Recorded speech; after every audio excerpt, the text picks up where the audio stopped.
This is another Poets at War General Report. And here's your General, Joshua David Ling. Hello friends, how are we doing? Good to see you all. It's me, back again, Joshua David Ling, with another General's Report. This will be the day after Thanksgiving. I'll be traveling to Alpharetta to see my mom and the rest of my family, and it'll be a good, wonderful time. We have a tradition of having a dish called sour cream chicken. It's just an old school, awesome casserole of a dish, and it's one of our favorite things to do for Thanksgiving. This year we're actually doing it in place of any turkey or ham. I know, sacrilege. But hey, whatever you guys do, you know, I know my wife has a friend who's Haitian, and she's wondering if she's kind of trying to find out if she's doing any frog legs or anything. So delicious. I actually really like frog legs, as weird as that is to some people. But yeah, today we're going to be talking, as the title says, about coffee, tea, and smokes. I think I may extend it a little bit to alcohol and some other things. You know, these are things that Christians largely have been divided on for many years, and all kinds of, you know, pseudo-Christian groups like the Mormons and that sort of a thing. And I got my coffee right here. Good stuff. I mix it with some brown sugar and ginger, some fresh ginger. It's really good. Good for my stomach, too, I tell you what. But as you can tell, I'm a little bit more on what people would call the liberal end of this, in the traditional form of the word liberal. But I also have different spots where I differ. Let's talk coffee first. I actually don't really like the taste of coffee, as weird as that is. There are good coffees. There is good coffee out there. But it's just not my favorite flavor. I'm not a big, even like dark chocolate person. I like dark chocolate. I like it more in its typical candy form with that texture.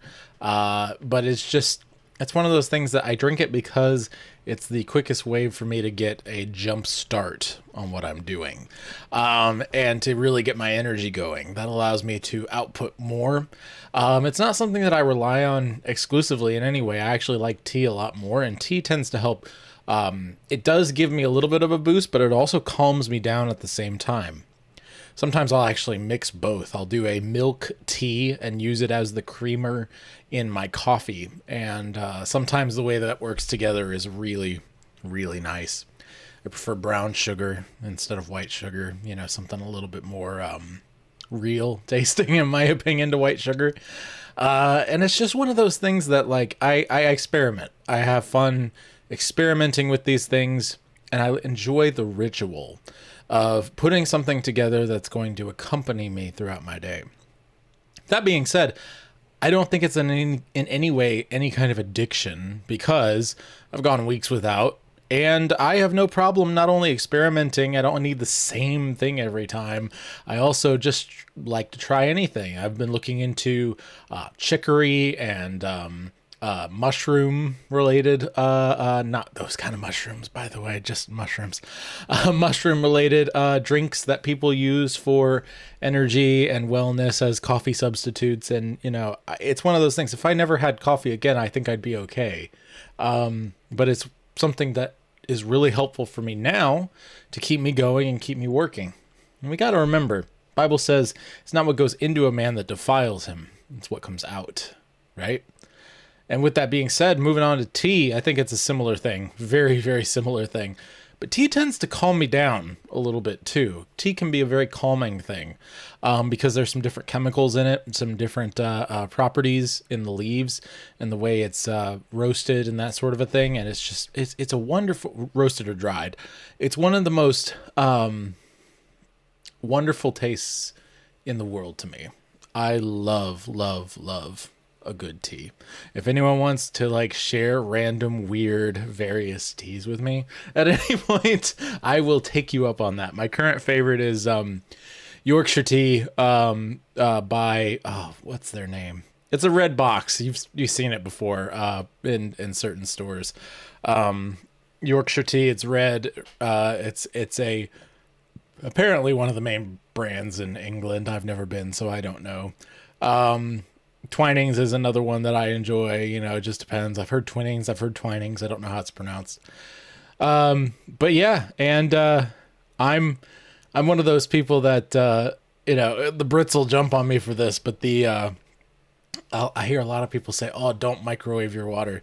I don't usually, but every now and then, especially for like milk tea, I'll microwave just to get it warm and then go from there. But most of the time, I put it through my obviously with milk I don't, but I put my water through my coffee maker in order to get it hot. It's an electric kettle in a sense, so that really helps. It's not traditional kettling, but it's good.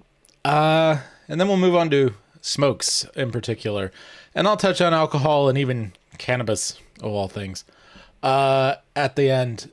Alcohol, for me, is one of those things where I've had it affect me in good and bad ways. I believe that scripturally we're told to at least wrestle with alcohol when it comes to the sacraments.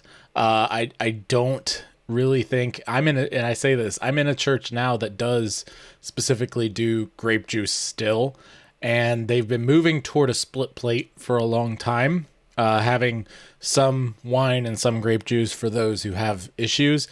And I have no problem saying alcohol has been a severe issue in the South and amongst Irish folk that came here for an extremely long period of time, and there's things that extenuating circumstances that have kept us from doing this, but I believe very clearly it says wine and it means wine. Jesus turned the water into wine at the wedding of Cana, and we're going to be celebrating with wine in the new heavens and the new earth, real and true wine that we will be putting in our mouths and swallowing down our esophaguses, so we may as well start getting used to it now. I'm a big fan of wine. I like sweet wines. I'm weird. And some people think trash when it comes to that. I like my sweet reds and my muscadines, but I'll drink any kind of wine. Beer, I have to be in the right mood, particularly if I have some delicious meat to go along with it. Liquor tends to be a little harder for me, but I do enjoy whiskey every now and then, and a few other things, and I don't ever overdo it. I have never been drunk. I know that for sure. I have had sort of hangover-ish effects, morning after kind of stuff. I've had anxiety brought on by too much caffeine throughout the day and then alcohol at night. And that kind of anxiety is not good. But I'm working with this and working it out, right? And like I said, I've never been intoxicated to where I'm completely out of my mind. I don't drink to buzz. I drink to taste and to enjoy a little bit of nerve calming on occasion. And I think that's a big part due to my father teaching me that very early on, and knowing the story of my grandmother, who unfortunately was alcoholic and had severe issues throughout her whole entire life and passed away very early. I think my dad was a teenager when it happened. And so there's a lot of things there that I'm not unsympathetic to people who have put themselves in a box to keep from sinning. I think that we need to be working toward progressing past that slowly over time. And I think some people just get comfortable in putting up their own artificial sin blockers instead of digging deeper and finding out not just where the lines are, because that's not even what it's about. It's what are your presuppositions that have led you to where you're at now, and what does the Bible actually say about this thing, alcohol, or even all the way up to cannabis. Now, cannabis, it intoxicates immediately. This is something that you can look at science and tell just smoking the weed directly straight, especially nowadays when they've upped the levels of THC and all the other kinds of stuff that is in it, is just pretty much impossible to do without becoming intoxicated to some extent, like really truly intoxicated. It's not like taking a shot of alcohol. It's much more potent than that. That being said, I do think that there are obvious medicinal uses in microdosal sort of situations, or in situations like with alcohol where someone is dying and you're using it as a pain reliever, right? I believe that there are uses for these sorts of drugs and things, especially the natural ones, your true opiates, not your synthetics, that sort of a thing. But these things that we've found in nature that cause these effects that God put into the flowers, God put into these things.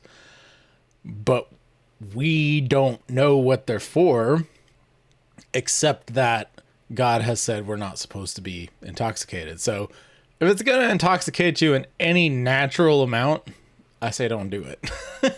Right?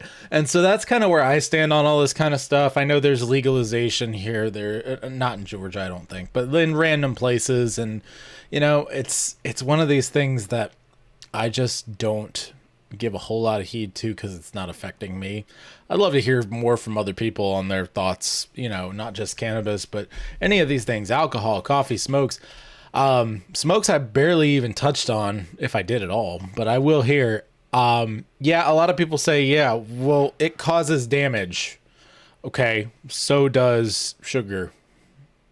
Can't really eat any amount of sugar without it causing slow pancreatal liver related stuff, over time. And some people say, oh, well, the amount of carbon, the lungs, whatever. I've seen so many differing reports on all that stuff. And for me, it's something that has gone on for such a long time, and you get secondhand smoke from just being around campfires too. I like to have a cigar every now and again, and I would love to have a pipe someday. I don't think I would smoke it more than once a week, but I don't think I'd even smoke it once a week. It's something that I have always been careful the amount of times that I have. I probably had less than a dozen smokes in my life. But I find there's certain times where special things are called for. And one of the ones that I actually celebrated was the downfall of Roe v. Wade. When that decision was handed down by the Supreme Court, I went and got myself some cheap cigars in order to celebrate something that had been a long time coming and was a incredible sane moment in an insane area of time, couple of years. And while it's not perfect and no law can ever fully create morality, the only thing we can legislate is morality. And so I was praising God for what he did bring down through crooked hands. And so with all those things being said, I just want to encourage you all, if you are struggling with something, get your pastor, get your friend. This goes for everything that you can become addicted to. This goes for direct sins like pornography and,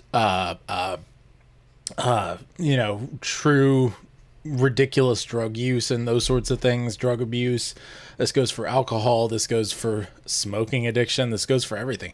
Get your pastor involved. Get your elder or elders involved, and get to where you can have real help in conquering these sorts of things. And remember, it is not what goes into you that defiles you. It's what comes out. And so you need to truly rely on God for all these things that you're relying on all these other things for your safety, for your calm, for your encouragement, for all of these things, right? We're soldiers and we're in a war. And if you're being assaulted with some of this stuff, you've either made some really bad decisions and you're way off target, or, if you're really trying hard and suddenly something like this befalls you, you might be right over the target. And I'm going to talk about that on another episode sometime, being right over the target and getting assaulted by Satan and his minions. But I'm praying for you, if that's you. And I'm praying for you regardless. I love my listeners. We're starting to build this amazing community here on Discord, on Facebook. If you'd like to become part of the Facebook Messenger group, just message me and let me know. If you want to become part of our Discord, there's a link on the website in the sidebar. I want to bring in more people who are interested in talking about these sorts of things, and Tolkien and Lewis and the beauty of all the things God's created, the parallel between the desire of nations and the fairy tales we grew up with as children. These are the things that really spark my interest and move my heart, and I hope they do yours as well. Well, thank you all for everything that you've done for us, for helping us through this year and getting us to some of these holidays. I'm excited for Thanksgiving. I know most people have been through this by that point, but I'm also excited for Christmas, where I think I'm going to do my caroling episode come up soon, talk about caroling as warfare too. So with all that said, be your family's bard. Do not turn to the right or to the left, and the Lord will be with you wherever you go. We'll see you next time in the trenches on Poets at War. God of song, said the warrior bard, though all the world betray thee, one sword at least thy right shall guard, one faithful harp shall praise thee. If these words awoke within you a stirring and radiant fire, please remember even a bard is worthy of his wages and hire. Go to joshuadavidling.com/support to support me and my family.